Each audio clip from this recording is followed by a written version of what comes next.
antara asar dan subuh itu masih ada yang unggul, ada yang istimewa lagi. Apa yang istimewa? Antara asar dan subuh yang istimewa terletak di subuhnya. Jadi dari 5 waktu ini, yang pertengahan asar dan subuh, karena amal di bawah ditunjukkan untuk mendapatkan penilaian langsung dari Allah seketika dan memberikan jawaban dari apa yang kita inginkan, asar dan subuh. Tapi dibandingkan asar dengan subuh, bila keduanya dibandingkan, dua-duanya mulia, maka subuh punya kemuliaan yang tidak dimiliki oleh asar. Ya, makanya nanti asar bisa bertemu dengan zuhur, masih ada jama, masih ada qasar. Maghrib ketemu isya, masih ada jama, ada qasar. Ya, tapi subuh nggak bisa di jama, nggak bisa di qasar.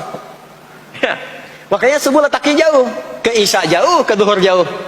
Ya, saya mau jamaah, ya jama antara isya dengan subuh biar nanti bangunnya sekalian gitu, nggak bisa. Ya, maghrib masih bisa di jama dengan isya, isya di qasar, dari 4 jadi 2. Maghrib gak bisa dikosor karena 3 gak mungkin jadi 1,5.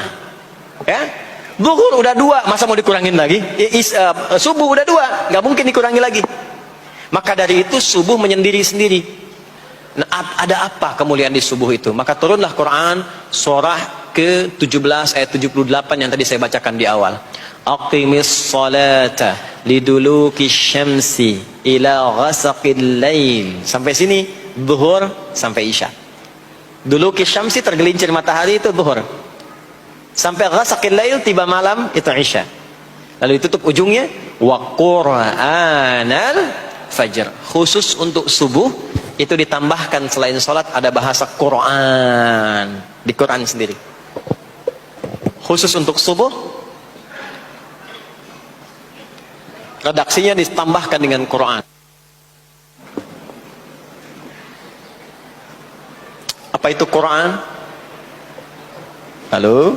Apa itu Quran? Kalau tidak tahu cepat katakan wallahu a'lam. Apa itu Quran?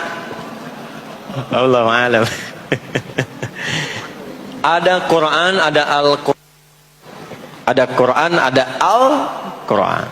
Kalau yang disebut Al-Quran itu mutlak firman Allah. Dari mulai Al-Fatihah sampai An-Nas. Ini yang terdapat di dalam mushaf ini, di 2 jilid ini. Ya, itu Al-Quran. Kalau disebutkan Quran tanpa alif lam, maka yang dimaksudkan bacaan secara umum. Apakah itu Al-Quran, doa, istighfar, semua bacaan itu Quran. Kemuliaan sholat subuh itu dimulai sejak waktu fajar, matahari mulai keluar sinarnya untuk membelah gelapnya malam, itu sinarnya disebut dengan fajar. Nanti subuhnya saya terangkan di akhir. Sinarnya dibelah, membelah kegelapan malam, fajar shadiq.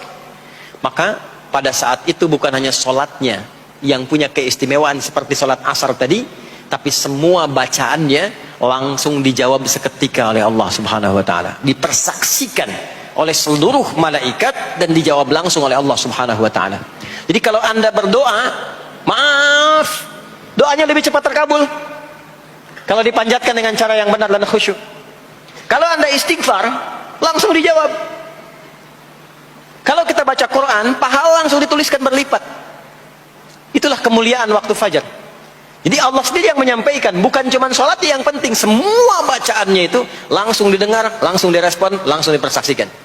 Karena itu ada anjuran bahkan dari Al-Quran, dan ini dikerjakan oleh semua sahabat. Saking pentingnya sholat subuh itu, waktu fajar itu, bahkan mereka bangun dan menunggu sebelum tiba fajar. Maka disitulah muncul kemudian tahajud. Maka muncullah kemudian istighfar sebelum waktu subuh. Ya, ada amalan. Ini saya mau kasih rahasia ya. Tapi tolong jaga, ini antara kita saja di sini. Ya. Rahasia. Ada waktu sebelum subuh. Cuman 15 sampai 20 menit kurang lebih. Ingat ya.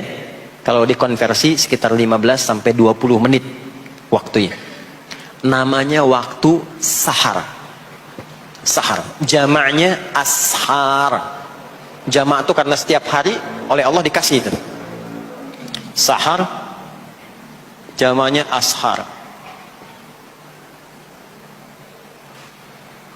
Rahasianya di mana?